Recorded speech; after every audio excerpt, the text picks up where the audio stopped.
Morning, everybody. Morning. Thanks for doing this now. Yeah, pleasure. How you doing?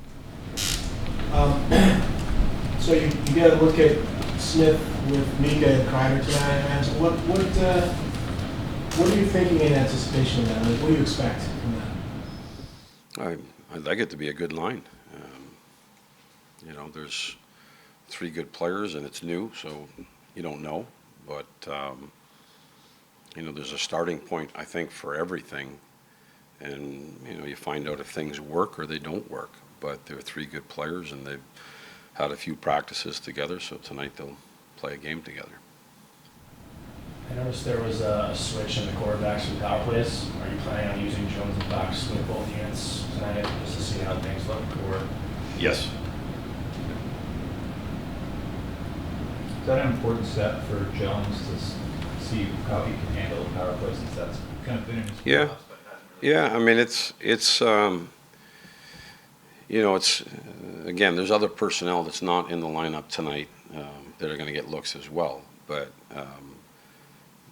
it's definitely an opportunity for him. You get an opportunity to play on the power play and show what you can do. I do think that he's a good skating, puck-moving defenseman who sees the ice well, and something that's part of his game, an opportunity to show that tonight. With Jones too, it looked like he was playing with Trouba a little bit. Maybe we'll see that tonight. We've talked about Miller. We've seen him a lot with Trouba. We even saw him decent at the end of the season with Schneider. Right. Is part of the evaluation process right now wanting to see Jones and Trouba because those two haven't played a lot together.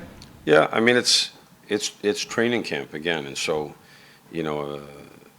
based on the six defensemen that are going tonight, this is where we set it up. But yeah, I mean, I want to see Jones with Trouba, and there's other things that'll happen in camp as well that we want to see. So just based on the six defensemen that are in tonight, this is the pairings. These are the lines. These are the pairings. I wouldn't use pen. I'd use pencil and move on to game. After tonight, move on to game 3. You've said before that you don't. I think if I remember, you don't fully subscribe to you have to have a puck moving, more offensive kind of defenseman with more of a guy who's defensive, hard hitting. They seem like they would mesh in that regard, but is that not really important to you? No, I think that the chemistry goes sometimes as well. I think zone starts go. I think opposition of if you're at home and you have last chance. I think all those things factor into. We would move the pairings as well. And even if we do come in and we set a pairing on game 1, it might not be the same at game 10. It's a starting point to the year and to see where we're going to go. I do like, that giving things time to see if they work. And but I'm not, things change as well. If you're looking for something different, or if you want to try something different, you do move it around. But I think just getting guys together in exhibition games, you mentioned Mika and Kreider and Riley playing together. Well, it'd be nice to see what they do tonight. And so it's a starting point. It's game 1. If it's a follow-up, go ahead. No, Changing the subject. No. How did you see Adam Fox handle his injury last season and try and get his feel for the game back when he came back? I mean, I think anytime I thought he did a good job. And injuries are tough. You come out, you sit out for a period of time, and I'm not speaking about Adam here. Okay, oftentimes you come back from an injury and you're cleared and you're healthy, but there's still some lingering effects of maybe what's going on. If somebody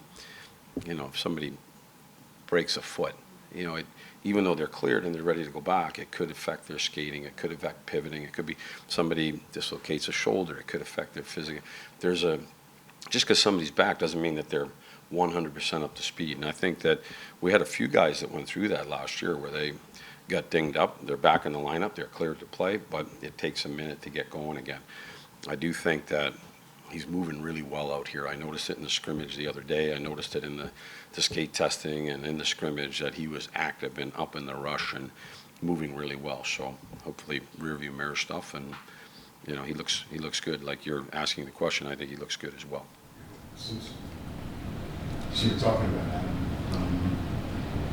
Last year's last year, but if you look back at the playoffs, how do you explain the fact that you got 2 balls from your defensemen both showing announcement tonight. It's wondering when you have all these guys who are mobile, I mean, what do you think happened there? Yeah, I mean, not speaking about Adam or the defense. I think that we could have used more in a game. You lose 3 one-goal games to get eliminated from the playoffs, right? You're looking for something. You're looking for that next goal, that next play. Our defense had been a high-scoring unit the entire year. We didn't necessarily change our dynamic or change our mindset on how we were going to. We didn't say, hey, let's pull back and not add to the rush, or let's not add to offensive zone play. Let's just stay on the blue line and pull out. It was just. I think things become a little bit tougher. They become a little tighter checking in the playoffs. The further you go, the less room there is. There's definitely a difference, from game 40 in the regular season to game 1 of the conference finals. And it just becomes, you've got to continue to look to find ways to generate. But it's in the end of the day, we could not talking about defensemen. We could have used another goal in each game. They were low-scoring events.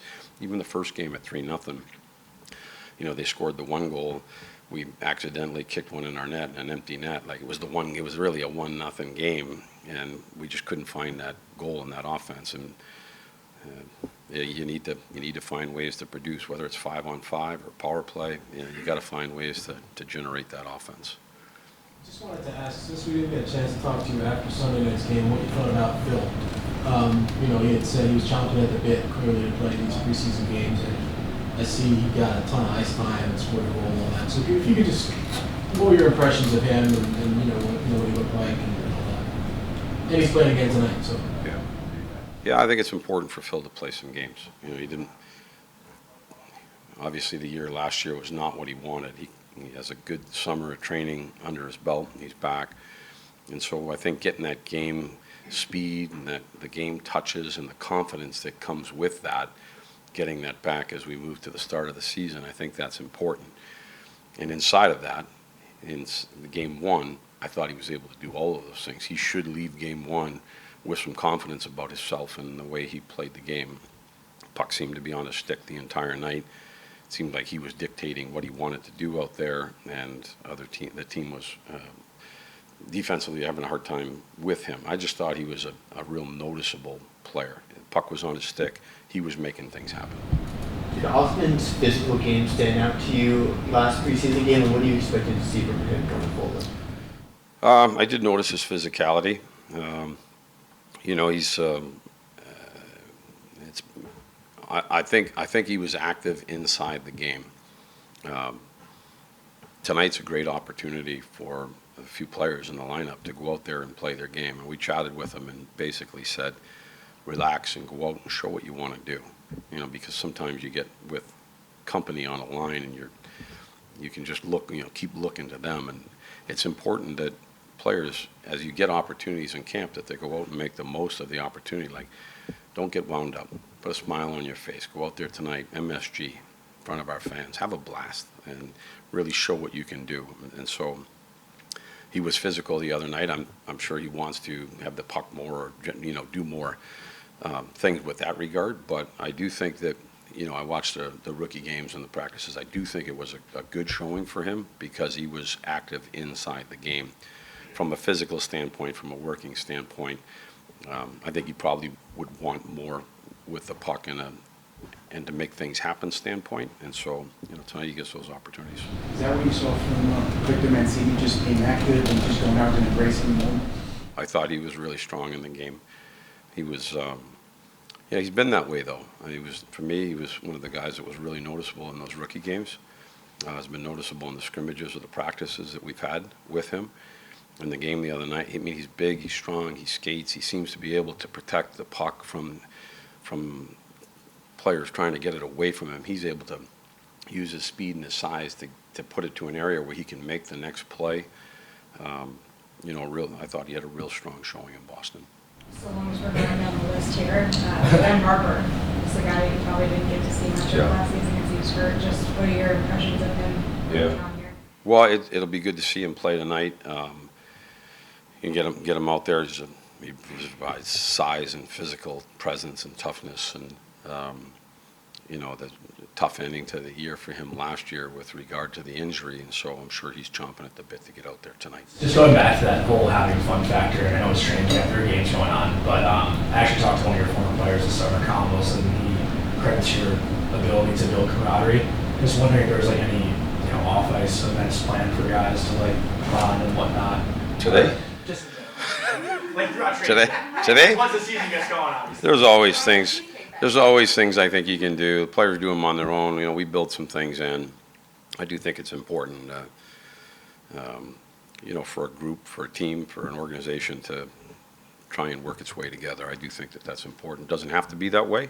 I'm sure lots of championships have been won through animosity, and it's serious. But, given the choice, I'd rather try to build something from the inside. Thanks, guys. See you tonight.